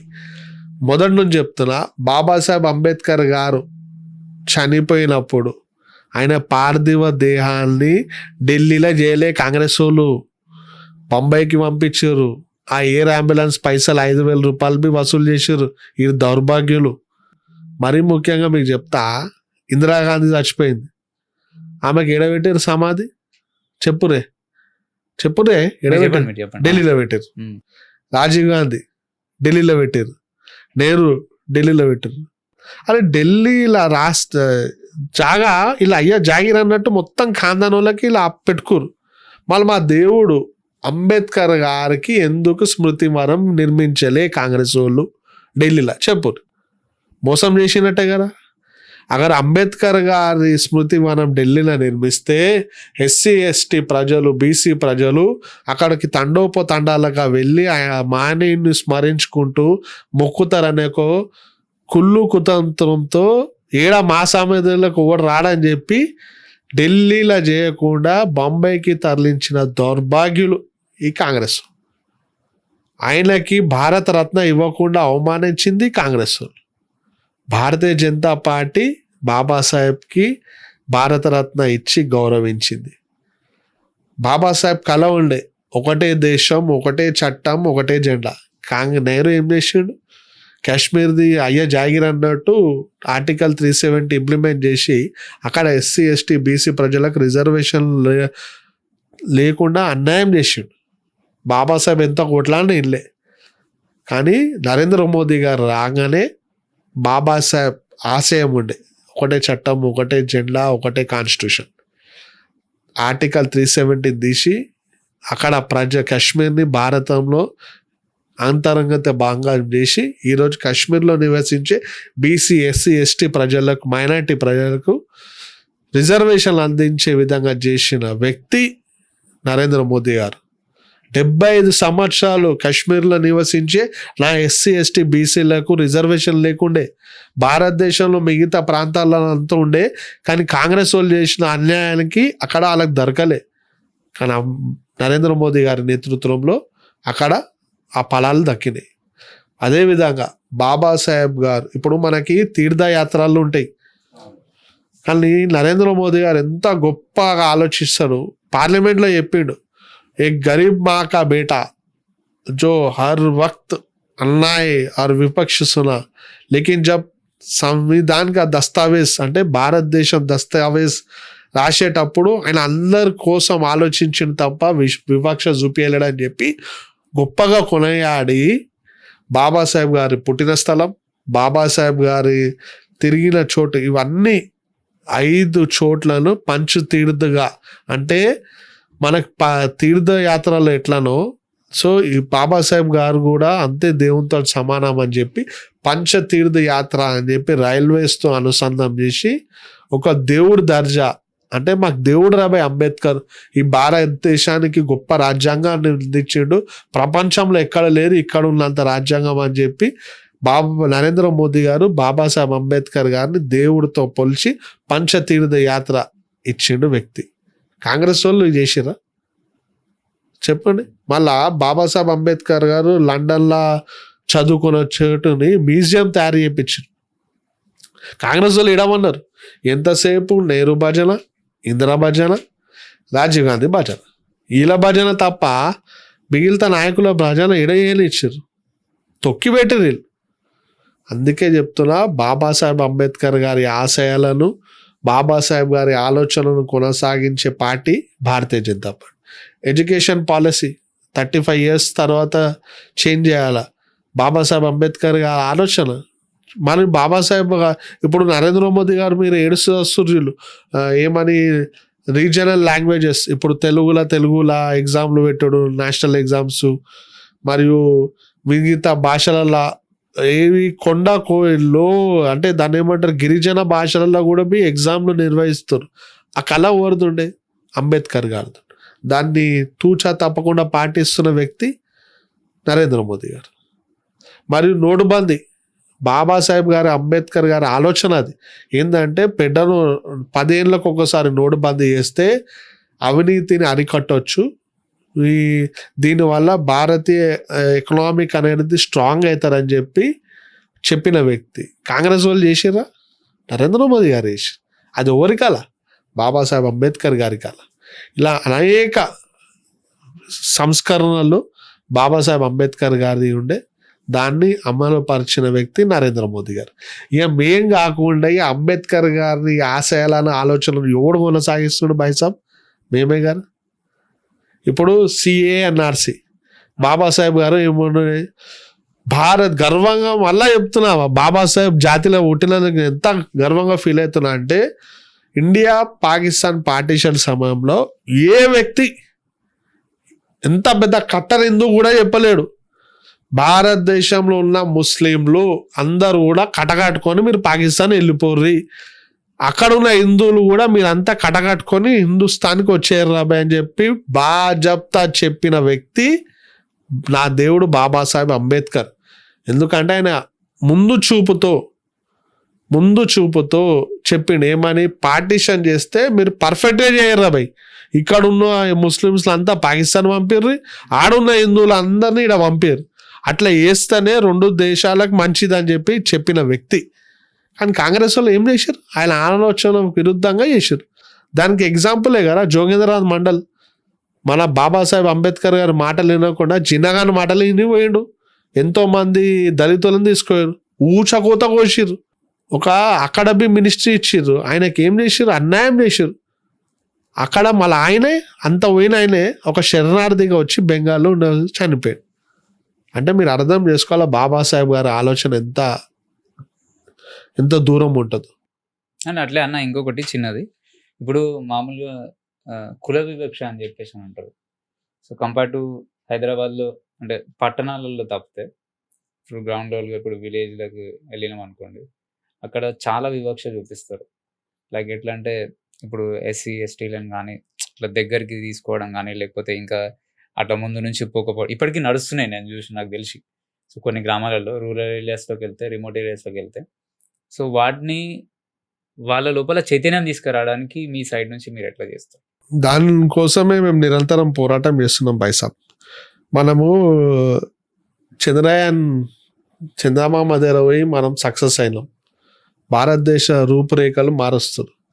కానీ ఈ ఊర్లలో పొంటి పెదకుల పూల దాంట్లో కొంతమంది బేకార్ నా కొడుకులకి ఆ మైండ్ సెట్ అనేది ఇంకా ఎందుకు చేంజ్ కాదో నాకు అర్థమవుతలేరు. ఒక దిక్కేమో హిందూ సంఘాలు, ఎస్సీ సంఘాలు మనం కులాలకు అతీతంగా వదిలేసి మనం కలిసి ఉండాలిరా నాయనా. పహల్గామ్లా కేవలం నువ్వు కట్నా వేసుకున్నవా చేసుకోలేదా అంటే హిందూ ముస్లిమా అని చూసి చంపారు. అంత ఇన్సిడెంట్ జరుగుతున్నా కూడా ఇక్కడ వీళ్ళు చేంజ్ కాకుండా ఈ ఎస్సీలను గుళ్ళకి రానియకుండా కొన్ని ప్రాంతాల్లో జరుగుతున్నాయి. అక్కడ మేము గట్టిగా పోరాటం చేస్తున్నాం. ఎగ్జాంపుల్ నాగూర్ కర్నూల్లో కానీ, మరియు అనంతగిరి ఫారెస్ట్ దాటినాక ఒక ఊర్లో విలేజ్లో కానీ, మరియు గచ్చిబౌలి దాటినాక బొడ్రాయి పండుగ విషయంలో కొట్లాటలు అయినప్పుడు వివక్ష జరిగినప్పుడు అక్కడ కానీ, అయ్యప్ప స్వామి అయ్యప్ప స్వామి మాల ధరించిన వ్యక్తులను రానియకుండా అడ్డుకున్న గచ్చిబౌలి అవతల విలేజ్లో కానీ, ఇబ్రహీంపట్నం కానీ, ఇక్కడ అంతా కానీ మేము ఫైట్ చేస్తున్నాం. ఎందుకంటే మనం అందరం కులం అనేది ఇంటి లోపల పెట్టుకొని బయటకు వస్తే హిందువుగా బతుకుతేనే మనకి రక్షణ, ఐక్యత, భారతదేశం పట్ల ప్రేమ ఇవన్నీ వస్తాయి రా నాయన. కులాలతో పెట్టుకుంటే మనం ముందుకు బాగుపడడం అనే ఆలోచన ఉండాల రబే అని చెప్పి నెత్తి నోరు మొత్తుకుంటున్నాం. కొంతమంది సుధరాంచను పైన కేసులు వేస్తున్నాం, చట్టపరంగా చర్యలు తీసుకుంటాం. ఎందుకంటే ఇంకెన్ని రోజులే అన్న. ఇప్పుడు క్రిస్టియన్స్ ఏమో వస్తుండే ఎస్సీల దగ్గరికి, మీరు రండ్రా మా దాంట్లోకి జరుగుతున్నారు. ఇప్పుడు మీరు చేసే లెక్కలకి పోతురు, కన్వర్షన్స్ అవుతున్నాయి. ఇప్పుడు మీరు అవమానిస్తారు, ఆడొచ్చి మాయ మాటలు చెప్తారు, మళ్ళీ ఆడిపోయినాక మా వాళ్ళు బలిపసు అవుతారు. దశమ భాగాలు సమర్పించుకోవాలా, ఆడపోయినా తనేమంటే డిస్క్రిమినేషన్ అవుతుంది. సో ఎవరైతే క్యాస్ట్ ఫీలింగ్స్ చూపిస్తో దయచేసి మారురా రనైనా. మీరు చేసే లంగలేకలకి ఇవన్నీ అవుతున్నాయి. కులాల కిరికిర్లు అనేది పక్కన పెట్టరు, కలిసిమెలిసి ఉండాలని చెప్పి మేము చెప్తాం. సో టెంపుల్లకు కూడా రానియరు చాలా. నేను అదే అందరికి ఒకటే దేవుడు అందరికి ఒకటే. ఇప్పుడు ప్రతి ఒక్క మనిషికి ఈక్వాలిటీ ఉంటుంది. సో ఎందుకు ఆ వ్యత్యాసం? యాక్చువల్గా మా గుళ్ళోకి రావద్దు, మీరు ముట్టుకోవద్దు అని చెప్పి మన నాగర్ కర్నూలులో జరిగిన ఇష్యూ ఒకటి ఉంది. సో మీరు అక్కడ విగ్రహం పూజకి రావడానికి వీల్లేదు అని చెప్పేసి అని అన్నారు. సో అట్లాంటి ఇష్యూస్ మీద మీరు ఇంకా అగ్రెసివ్గా ఎట్లా వెళ్తారు? యాక్చువల్గా నాగర్ కర్నూలు ఇష్యూ మీరు చెప్పారు, ఆడ మేము పోయినాం. ఆ ఇష్యూలో ఆ నాగర్ కర్నూలు ఏ ఇష్యూ కోసం అయితే కొట్టాడో ఆయన ఎంబడే మేము పోయినాం. మారేడు మోహన్ గారు, వినోద్ గారు మరియు యాదవులకి మా వాళ్ళకి అయింది పంచాయతీ. అది ఆ ఊర్లో యాదవులు ఇంకా ఎస్సీ మాలవులు ఉంటారు ఎక్కువ. అయితే ఏమైపోయిందంటే ఈ మాలవులకి ఆ గుళ్ళకి రాని, పూజలు చేసే దగ్గరికి రానియకపోతుండే అంట ఏళ్ళ నుంచి. అయితే వాళ్ళ కొడుకులు అనేటోళ్ళు హైదరాబాద్లో ఉట్టి కల్చర్ అలవాటు అయ్యి కలిసిమెలిసి అరే రండ్రాబే పూజలు చేసుకుందాం, అందరం పైసలు వేసుకొని చేసుకుందామని చేసుకుంటే ఆ ఊర్లో ఉండేటోళ్ళు పెద్దలు మాలవులను నాలుగేళ్ళని రానియద్దు రాబే అని ఇక ఆయన చిలికి పెద్దగా అయింది. అయితే మాకు తెలియగానే మేము వెంటనే పోయినాం. ఇక్కడ హైదరాబాద్లో ఉండే యాదవులను తీసుకొని పోయినాం. కరాటే కళ్యాణి గారు కానీ, మన పాండు యాదవ్ అన్న గారు, వీళ్ళందరి సహకారంతో మా మారేడు మోహన్ అన్న గారి నేతృత్వంలో పోయినాం. ఫస్ట్ టైం ఆ ఊరు చరిత్రలో ఒక ఎస్సీ అతను ఆ పెద్దకుల పొలతో కూర్చొని మాట్లాడే చరిత్ర లేదు. అది మేము చేసి చూపించి వాళ్ళిద్దరికి ప్రజెంట్ జరుగుతున్న ఇష్యూస్ చెప్పడంతో కలిసిమెలిసి ఉంటుంది. సో ఇష్యూ అక్కడ సాల్వ్ అయ్యింది. ఎందుకంటే వీళ్ళు చేసేదానికి ఏమైపోతారంటే ఈ కమ్యూనిస్ట్ వాళ్ళు గోడ మీద పిల్లి లేక కాసుకొని కూర్చుంటారు. ఏడైకంటే కిరికిరి పంచాయతీ అయితే అందులోకి పోయి దాన్ని పెద్దగా చేయాలని చూస్తారు. కానీ కాసిం అనేటోడు ఎవరైతే పిల్లగాడు ఉండవు, చాలా ఇంటెలిజెంట్ అండ్ మంచి ఆలోచనతో ఉన్న పిల్లగాడు. అన్న ఈ కిరికిరి అనేది మా ఊరు పంచాయతీ, కానీ ఇది బయటికి వెళ్ళేసరికి ఎవరెవరు వస్తారు, దీన్ని పెద్దగా చేసి మా మధ్య ఇంకా విద్వేషాలు రెచ్చగొట్టాలని చూస్తారు. అగర్ మీరు కలిపే ప్రయత్నంతో వస్తా అంటే రండి, కానీ విడగొట్టే ప్రయత్నంతో మీరు రావద్దని చెప్పి మాల పిల్లగాడు బాజాప్తా చెప్పిండు. అంత అవమానాలు గురి అయినా కూడా ఆ పిల్లాడిని తారీఫ్ చేయాలా. ఆ పిల్లాడు లే బైసాబ్, నేను కానీ మా మోనన కానీ ఒకటే చెప్పారు, మేము మిమ్మల్ని కలిపే ప్రయత్నంతో వస్తున్నాం తప్ప విడగొట్టే ప్రయత్నంతో కాదని చెప్పి చెప్పిండు. మేము అదే ఆలోచనతో పోయినాం, అలా కలిపినాం, వచ్చినాం. మొన్న పోటీ పోయి చేసిండు సర్పంచ్ కానీ ఆ పిల్లగాడు, మంచిగా అనిపించింది. సో అలాంటి వాతావరణం అనేది పోవాలా, అందరం కలిసిమెలిసి ఉండాలనే ఆలోచన మాకు. ఈసారి మీరేమన్నా ఏదైనా డివిజన్ నుంచి కార్పొరేటర్ కాంటాక్ట్ చేసాం అనుకుంటారా? ఇప్పుడైతే ఆలోచన లేదు, ఇక చూద్దాం. యాక్టివిస్ట్ గా ఒకవేళ పార్టీ భారతీయ జనతా పార్టీ ఆదేశిస్తే తప్పకుండా కంటెస్ట్ చేస్తా. ఏదైనా పర్టికులర్ డివిజన్ అని అనుకుంటా. ఇక అది ఇంకా అయితే ఇప్పుడు గందరగోళమైన పరిస్థితులు ఉంది. రేవంత్ రెడ్డి గారు అంతా చిందర వందర చేసేసిండు. శివుడు పెద్దమ్మ తల్లి ఆలోచన ప్రజలు పని చేస్తా, అక్కడ అవకాశం ఇస్తే తప్పకుండా పోటీ చేస్తా. ఎలక్షన్ రాజకీయంలో తిరిగిందంటే కంపల్సరీ పోటీ చేయడానికి, ప్రజలకు సేవ చేయడానికి ఉంటుంది.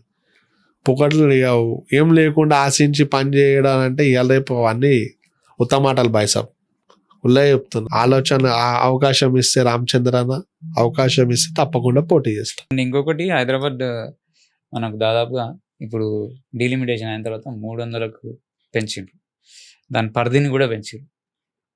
సో ఇప్పుడు ఒక ప్రత్యేకమైన ఒక వర్గానికి సపరేట్ ఒక 100 సీట్స్ వరకు ఈజీగా కొట్టుకోపోయేటట్టు డివైడ్ చేసినట్టు అనిపిస్తుంది, బైఫర్కేట్ చేసిన డివిజన్స్లలో. సో దాన్ని ఎట్లా చూస్తారు యాక్చువల్గా ఇప్పుడు? ఎందుకంటే ఓల్డ్ సిటీ సైడ్ మొత్తం అంతా సపరేట్గా బైఫర్కేషన్ మొత్తం అంటే కొంచెం ఎక్కువ మైనారిటీస్ ఉన్న డివిజన్స్ని ఎక్కువ బైఫర్కేట్ చేసేసి ఎక్కువ సీట్స్ అలొకేట్ చేసినట్టు అనిపిస్తుంది.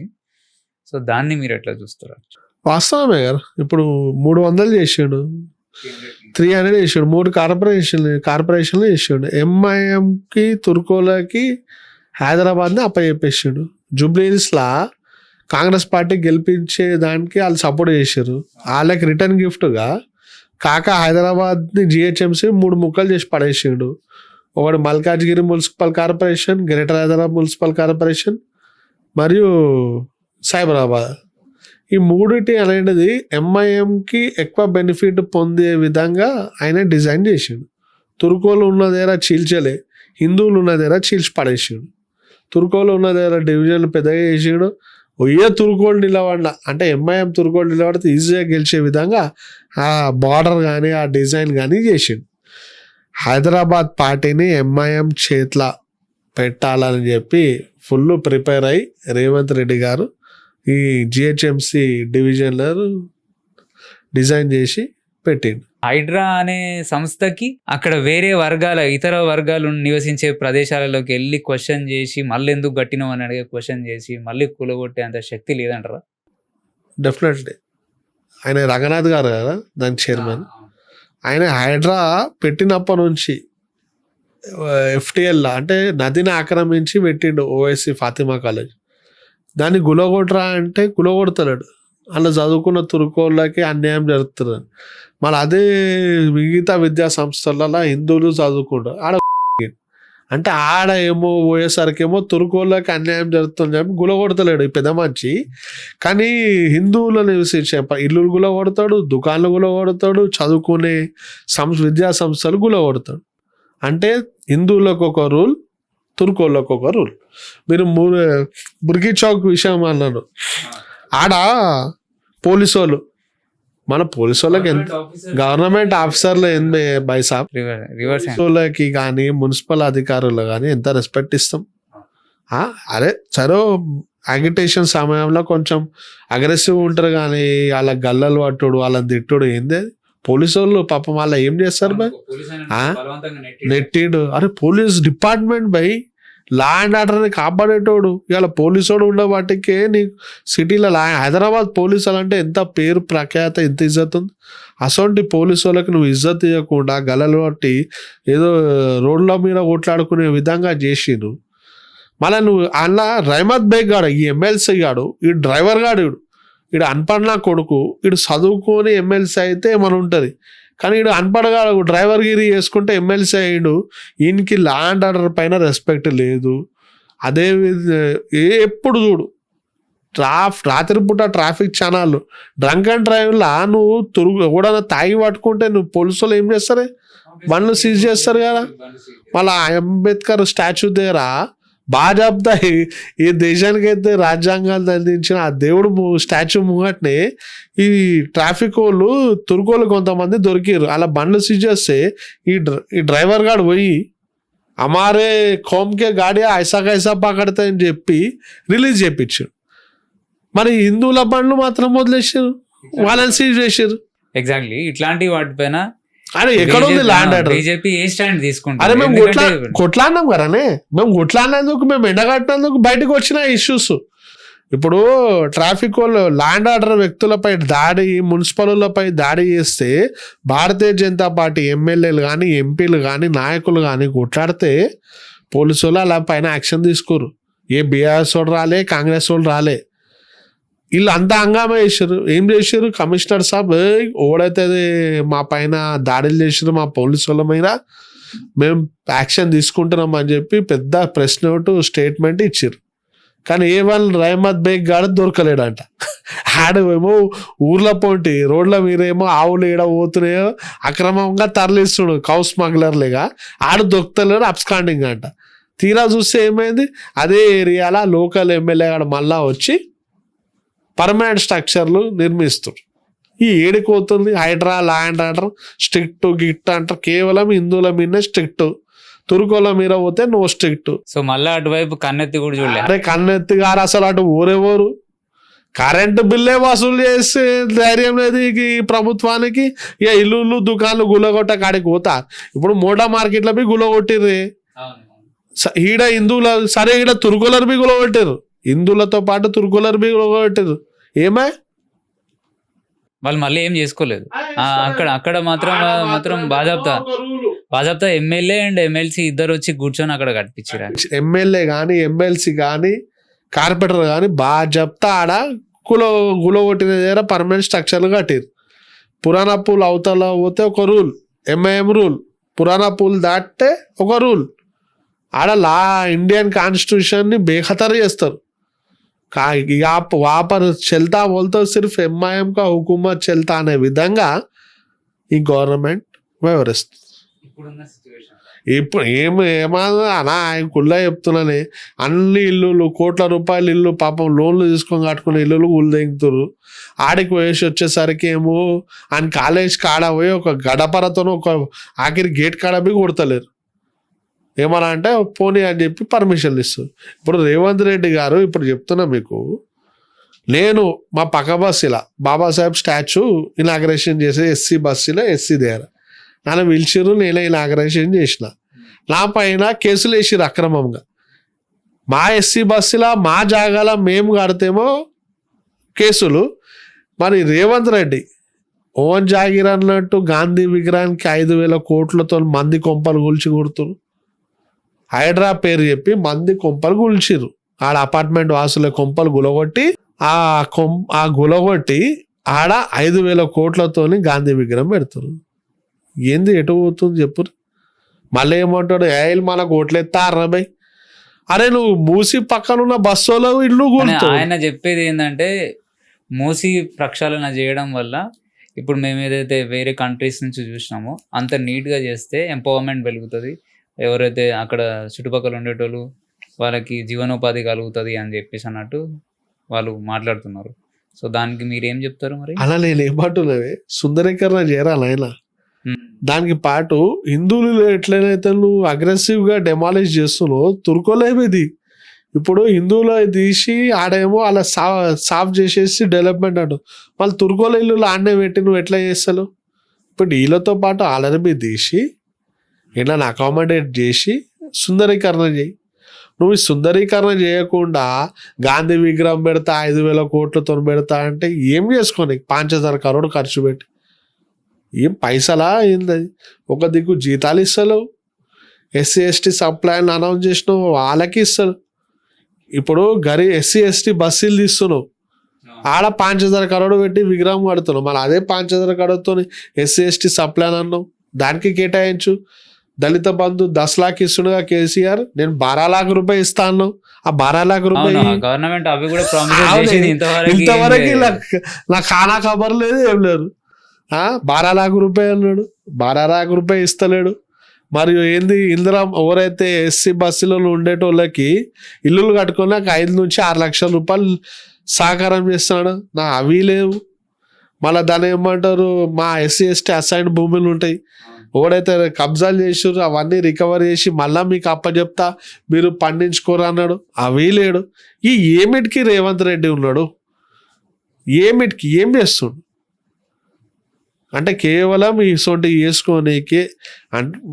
కాంగ్రెస్ పార్టీ అంటే ముస్లిం అంటే కాంగ్రెస్ అని చెప్పి రేవంత్ రెడ్డి వ్యవహరిస్తున్నా. అందుకే వాళ్ళకే మంచిగా ఉంచుకుంటారు.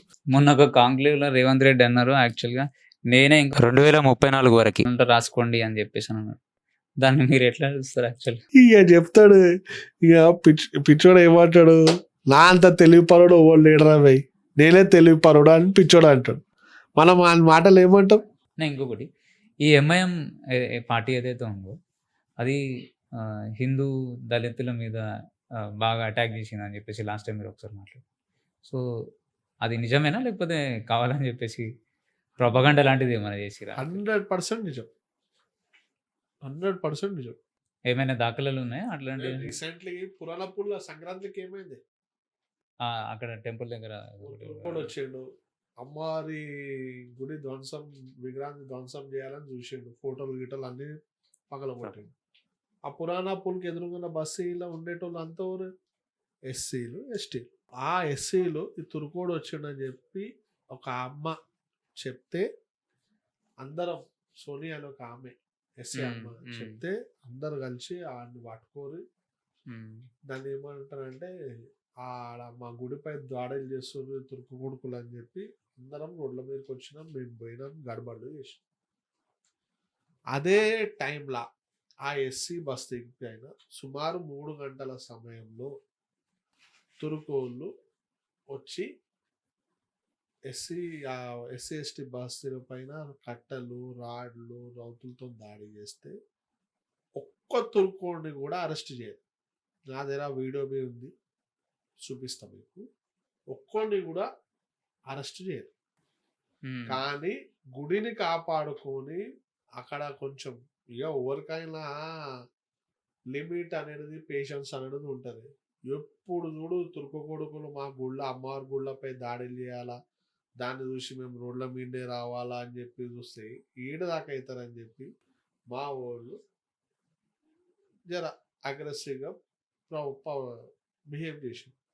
అయితే అన్యాయంగా ఎస్సీ ఎస్టీ వాళ్ళని అరెస్ట్ చేసి లోపలేసారు. కానీ అదే ఎస్సీ బస్సీల పైన దాడి చేసిన ముస్లిమ్స్లని తుర్కోలను కూడా అరెస్ట్ చేయరు. ఇక్కడ మీకు క్లియర్ కట్గా ఏమనిపిస్తుంది, ఎంఐఎం అనేటోళ్ళు, ఎంఐఎం పార్టీ వ్యక్తులు మా ఎస్సీ ఎస్టీలు, ఎందుకంటే హైదరాబాద్లో నివసించే ఎస్సీ ఎస్టీలు కట్టన హిందువులు ఉంటారు. మా దగ్గర గుళ్ళు కానీ అన్ని సాంప్రదాయాలను కాపాడుకున్నట్లో ఫస్ట్ ఉంటారు. సో వీళ్ళపైనే దాడులు వీళ్ళని టార్గెట్ చేస్తారు. ఇప్పుడు బక్రీద్ వస్తుంది ఇలా పండుగ, ఈ బక్రీద్ పండుగ వస్తే అందరికంటే ఎక్కువ పరిశాన్ అయ్యేది ఎస్సీ ఎస్టీ బస్సులు. మీకు ఎందుకు ఇది చెప్తున్నా అంటే లాస్ట్ టైం మైలాడదేవపల్లిలో డీసీఎంలు దాగలబెట్టారు, మా ఎస్సీ బస్సే అది. ఆడ ఏం చేస్తున్నారు అంటే మా దగ్గరేమో డ్రైనేజ్ పంచాయతీ ఉంటుంది, డ్రైనేజ్ పొర్లుతూనే ఉంటుంది. ఆడ అక్రమంగా కౌ స్లాటర్స్ ఎవరైతే గోవధాలు చేస్తారు, ఆ కౌ స్లాటర్ వల్ల ఆ వేస్టేజ్ తీసుకొచ్చి మా ఎస్సీ మైలాడదేవపల్లి నివసించే ఎస్సీ ఎస్టీ కాలనీ ఎదురుగానే డంప్ చేసింది. దానివల్ల ఏమైపోతారు అంటే అక్కడ చాలా మందికి రోగాలు వస్తున్నాయి. ఆ వాటర్ పొల్యూట్ అయ్యి ఆ వాటర్ వల్ల డిసీజెస్ రావడం వల్ల అక్కడికి ఎవరు వస్తలేరు, పిల్లని ఇస్తలేరు, పిల్లని తీసుకుంటారు. అంటే ఏమంటారు అంటే మీ దగ్గర ఆ తుర్కోళ్ళు ఆవులం కోసి అవన్నీ తీసుకొచ్చి మీ దగ్గరనే పడేస్తారు. దీనివల్ల రోగాలు వస్తున్నాయి. మేము ఎట్లా రావాలా, ఎట్లా తీయాలా మా పిల్లలు మీ బస్సులకని అంత దిగజారిపోతుంది. అక్కడ మా బస్సు వాళ్ళు ఏం చేశారంటే ఇలా తెగించి అక్కడ వాళ్ళు వాళ్ళతో కిరికిర్లు అయితే వాళ్ళే దాడి చేస్తే ప్రతి దాడిలా డీసీఎంకి ఏమో డ్యామేజ్ అయితే ఆడవాళ్ళను చూడకుండా పోలీసు వాళ్ళు ఎత్తుకుపోయారు. మన తుర్కోళ్ళను అరెస్ట్. ఎంఐఎం ప్రోద్బలం, ఎస్సీలపై దాడులు.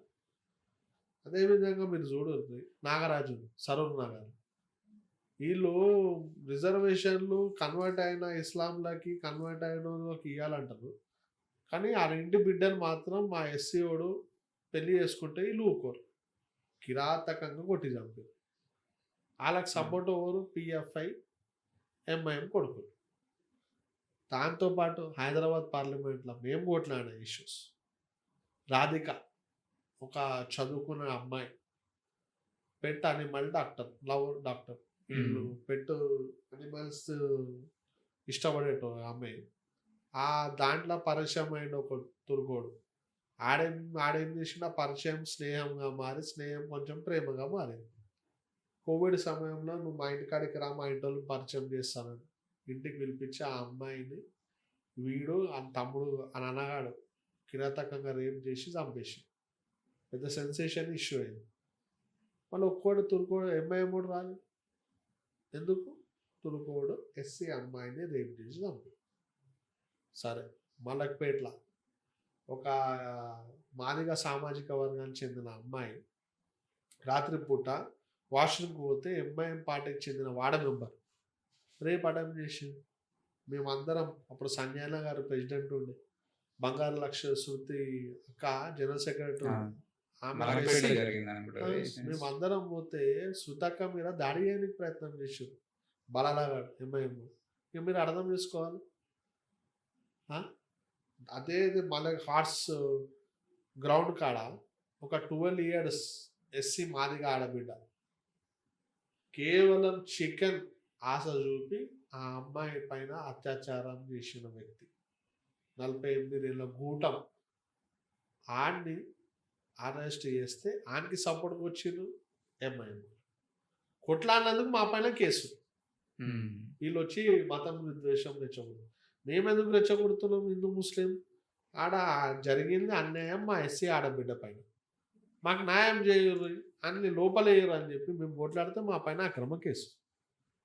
అదే మలక్పేట ప్రాంతంలో ఒక ఎస్సీ ఆమె పెళ్ళైన ఆమె వాళ్ళ భర్త దోస్తకు తుర్కోడు, నీ భార్యని నా దగ్గరకు పంపకపోతే నేను కొట్టి చంపుతా అది ఇది అని చెప్పి టార్చర్ చేస్తే అతను పోలీసులకు కంప్లైంట్ ఇస్తే యాక్షన్ తీసుకోకపోతే పోలీస్ స్టేషన్ ఎదురుగా, మలక్పేట పోలీస్ స్టేషన్ ఎదురుగా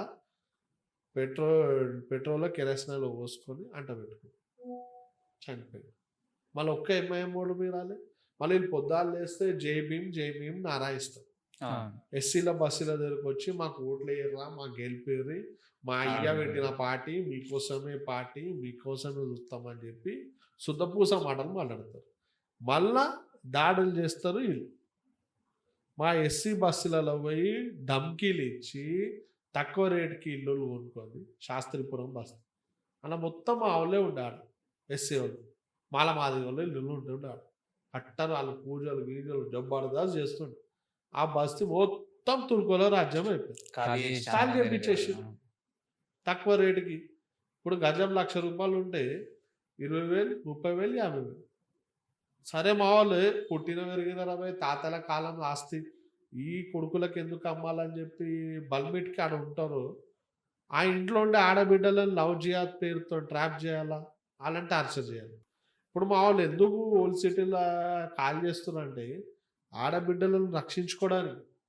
ఈ కొడుకులు మన లవ్ జిహాద్ పేరుతో వాళ్ళని టార్గెట్ చేసుకుంటా అలాగని బలవంతంగా ఇస్లాం మతం లోపలికి తీసుకొని అన్యాయం చేస్తారు.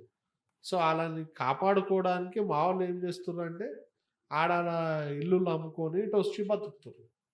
ఇప్పుడు ఆడవాళ్ళతోనే కదా మనం ఇల్లు అనేది పెరుగుతుంది. సో వాళ్ళనే కొడుకులు టార్గెట్ చేసుకుంటా ఆగం చేస్తారు అని చెప్పి మా వాళ్ళు బయటకు. సో ఇన్ని ఇష్యూస్ అండి.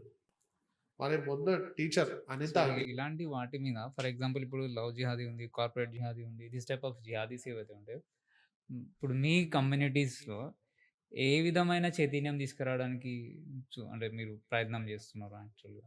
అంటే public should know that and ఈ అవేర్‌నెస్ అనేది మ్యాండేట్‌గా మా కమ్యూనిటీలో గూడా మేము పెంచాలి. Not only community I'm saying complete ఎవరైతే ప్రజలు ఎవరైతే ఉన్నారో వాళ్ళందరికీ ఎంతవరకు ఆహ్, మేము ఒకటే చెప్తున్నామండి. ముస్లిం అమ్మాయిని మనోళ్ళు ఆడు ఎస్సీయో వేరే కులపోడో ఎవడన్నా పెళ్లి చేసుకుంటే ఆడిని కొట్టి చంపుతారు ఈళ్ళు. మా ముస్లిం అమ్మాయిని నువ్వు ఎట్లా పెళ్లి చేసుకుంటావు? కానీ మన అమ్మాయిలను మాత్రం వీళ్ళు పెళ్లి చేసుకొని ఆళ్ళ మతాలను పెంచుకుంటారు. ఖాళీ ఢిల్లీలో చూడుర్రి మీరు మన హోలీ పండగకి 4 చుక్కల రంగులీలు పడితేనే ఆ పిల్లగాన్ని కొట్టి చంపారు. అవును. ఆ! అంత గలీజోళ్ళు వీళ్ళు. సో, హిందూ మతంలో మరీ ముఖ్యంగా నా ఎస్సీ, ఎస్టీ ఆడపిల్లలకి చేతులు జోడించి మీ ద్వారా వేడుకుంటారు. దయచేసి తుర్కోలతో దోస్తానా చేయకుర్రి. ఆఫీస్‌ల, కాలేజీల, ఇతర దగ్గర వీళ్ళతో దూరం ఉండుర్రి. ఈళ్ళు ప్రేమిస్తా అని చెప్పి ఫస్ట్ మిమ్మల్ని నాకు అన్ని మతాలు ఒకటే అని చెప్పి మిమ్మల్ని ప్రేమలో దింపుతారు. తర్వాత అలా అసలు రంగు చూపిస్తారు. మీకు 4, 5 ఇన్సిడెంట్లు చెప్తా. షార్ట్‌లో చెప్తా. కరీంనగర్‌లో ఒక టీచర్ పేరు తీసుకోను. హ్మ్. ఆ టీచర్‌ని ప్రేమించిండు ఒక తోటి ముస్లిం లెక్చరర్. హ్మ్. ఆ టీచర్‌ని బయటికి వచ్చే విధంగా చేసి ఆమె జీతం దీనిలో అన్నీ చేసిండు. పెళ్లి చేసుకునే సమయానికి ఏమన్నాడంటే నువ్వు ఒక ఎస్సీవి. ఎస్సీలను మా ఇంట్లోకి రానియ్యరు అని చెప్పి ఆమెని సరే నేను చేసుకుంటా. కానీ నీతో పాటు నీ చెల్లెని కూడా తీసుకొస్తే చేసుకుంటా అని చెప్పి అంత ఘోరంగా చేసిండు ఆ వ్యక్తి. హ్మ్. అక్కడ మాకు తెలవంగానే మేము పోయి ఫైట్ చేసినాం. ఆమె కూడా బయటికి పెట్టింది వీడియో. స్థానిక పోలీస్ డిపార్ట్మెంట్ మేము మోహన్ అన్న గారు వెళ్తే సహకరించారు. సంజయ్ అన్న గారు హెల్ప్ చేసిండు. ఆ అమ్మాయికి న్యాయం జరిగే విధంగా చేసిండు. ఆమె ఇప్పుడు చాలా మంది ఎస్సీలు ఎవరైతే లవ్ జిహాద్ ట్రాప్‌లో పడుతారో వాళ్ళకి చెప్తుంది. నాకు జరిగిన విధంగా మీరు మోసపోవద్దని. ఒక డాక్టర్ ఇట్లనే తురుకొని మాయలో పడ్డది. ఆనికి ఆస్తి గీస్తి అన్నీ ఆయన చేతిలో పెట్టింది. ఆడు బిసాన్ సర్దేసిండు. మోసం చేసి వెళ్ళిండు. చా మ వికారాబాద్‌ల మామిడి పండ్లు అమ్ముకునేటోడు. ఆడేం చేసిండు ఈ అమ్మాయి దాన్ని ఏమంటారు హాస్టల్స్ ఉంటాయి కదమ్మా గురుకుల హాస్టల్స్‌ల. ఆ! ఆడ చదువుకుంటుంటే అక్కడికి పోయి నువ్వు లేకపోతే నేను బతకా ఈ డిస్ట్రిక్ట్స్‌లలో తుర్కోలు షరగాళ్ళు ఉంటారు. హ్మ్. మనం ఎట్లా తెలుగు మాట్లాడతామో వాళ్ళు బి అట్లనే మాట్లాడతారు. సో, మనకు గుర్తుపట్టడానికి కష్టం. ఓడు హిందువా? ఓడు తుర్కోడా? అని. సో, ఈడేం చేసిండంటే ఆ అమ్మాయిని ట్రాప్ చేసిండు. పోయిండు. లివింగ్ రిలేషన్‌షిప్‌లో ఉండే. ఆ అమ్మాయి ప్రెగ్నెన్సీ అయితే ఒకసారి తీపిచ్చిండు. మళ్ళా అయితే ఏం చేసిండు, ఈ అమ్మాయి నువ్వు చేయకపోతే నీ మీద కేసు పెడతా అంటే భయపడి ఆమెను పెళ్లి చేసుకుండు. పెళ్లి చేసుకున్నాక ఎంత టార్చర్. ఇప్పుడు మొగోళ్ళు అంటే అంటారు. కమినగాళ్ళు అంటారు. ఇట్లా ఆడోళ్ళన్నా సగం ఉండాలి. తురుకు ఆడోళ్ళు ఆళ్ళు బి అట్లనే తయారయ్యారు. ఆ అమ్మాయికి టార్చర్ చేసిర్రు. బలవంతంగా బీఫ్ తినిపించి, కొట్టి చేసిర్రు. ఆ అమ్మాయి ఎట్లనో అట్లా తప్పించుకొని బయటికొచ్చి మమ్మల్ని సంప్రదిస్తే, మేము మా అమ్మాయికి కౌన్సెలింగ్ ఇచ్చి, పోలీస్ కేస్ ఏపిచ్చి, ఇయాల అమ్మాయికి న్యాయం జరిగే విధంగా చేసినాం. మంచిగా చదువుకుంది. ఇప్పుడు ప్రయోజకురాలయింది. ఆమె గూడా చెప్తుంది. మేము ఓకే. ఎప్పుడైనా ఏదైనా అమ్మాయిలు తెలుసో తెలియక ఇగ హిందూ అమ్మాయిలు అందరు అబ్దుల్లాలు ఒకటే గారు కదా అందరూ మంచిగుంటారు కదా అని చెప్పి చెప్తారు కదా! వాళ్ళకి హితబోధ చేస్తారు. సో, దయచేసి నా ఎస్సీ, ఎస్టీ ఆడవాళ్ళు దయచేసి ఈ తుర్కోళ్ళతో దోస్తానం చేయకుర్రి. ఇలా మాయల పడకుర్రి. సో, రాబోయే రోజుల్లో ఎవరైతే యువత, యంగ్‌స్టర్స్ ఎవరైతే ఉంటారో, రాజకీయాల్లోకి రావాలి అని అనుకునే వారికి మీరే విధమైన సందేశం ఇస్తారు? మీరు రండి, నిజాయితీగా పనిచేయండి. సొసైటీ కోసం పా పా సొసైటీ డెవలప్‌మెంట్ కావాలంటే మీరు నిజాయితీగా వచ్చి పని చేయాలి. అంతే సెక్యులరిజం అనే మాయలో పడి కేవలం ఒక వర్గానికి మాత్రం కొమ్ము గాయొద్దని చెప్పి ఒక చిన్న సజెషన్ అంతే. తర్వాత So- మీరు ఏ ఇష్యూస్ మీద కొట్లాడుకోవాలి, ఏది కొట్లాడుకోవాలో it's up to you.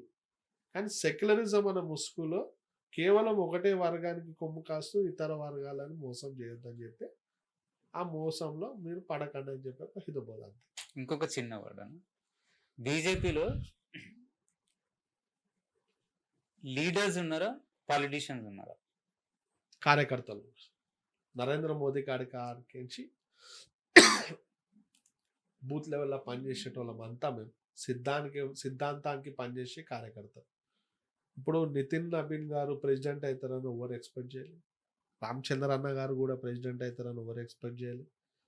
So మా పార్టీలో ఎవరు ఎప్పుడు ఏమవుతారో తెలియదు. కేవలం మేమంతా కార్యకర్తలం, పార్టీకి పనిచేసే వ్యక్తులు. అందుకే మీరు 3 బెంగాల్ ఎలక్షన్లో గెలిచారు. అవును. గెలిచినాక నరేంద్ర మోదీ గారికి సన్మానం చేస్తా అంటే లే మన పార్టీ అధ్యక్షుడు నితిన్ నబీన్ గారు, ఆయన నాయకత్వంలో మనం ఆడ జెండా ఎగరేసినాం, ఆయనకు సన్మానం చేయాలని చెప్పి భాజపా ఈ దేశ ప్రధానమంత్రి నరేంద్ర మోదీ గారు ఆయనకి సన్మానం చేసి ఆయన గౌరవించారు. ఇక్కడ కూడా రాబోయే రోజుల్లో తెలంగాణ పరిస్థితి ఏంటి? తప్పకుండా అంటే బాగా మొన్న మిస్ చేస్తారా అయినామే. అంటే? ఎందుకు మిస్ అయినామా అంటే కుళ్ళ చెప్తున్నామే, మా తెలంగాణ ప్రజలు ఎవరు ఏం చెప్పినా జల్దీ నమ్ముతారే. కేసీఆర్ బి దళిత ముఖ్యమంత్రి అంటే నమ్మేసారు, అవును. తర్వాత ఇష్టం ఉన్న హామీలు అంటే నమ్మేసారు, అవును. మోసపోయారు. అదేవిధంగా రేవంత్ రెడ్డి బి ఇష్టం ఉన్నట్టు హామీలు ఇవ్వగానే ఇవే కాంగ్రెస్ వాళ్ళు గతంలో ఇచ్చారు, గతంలో ఉండే కదా వీళ్ళు చేస్తారనుకో నాకు ఆశతోనే ఇచ్చారు, మోసపోయారు. ఈసారి మాత్రం ప్రజలు ఫుల్ ఫ్లెడ్జ్గా డిసైడ్ అయ్యారు భారతీయ జనతా పార్టీ కోటేసి గెలిపేయాలని. అందుకే మాకు 8 మంది ఎంపీలని గెలిపించి పార్లమెంట్లో తెలంగాణ రాష్ట్రం నుంచి ప్రాతినిధ్యం ఇచ్చారు. థ్యాంక్ యూ అన్న, thank you so much for your time.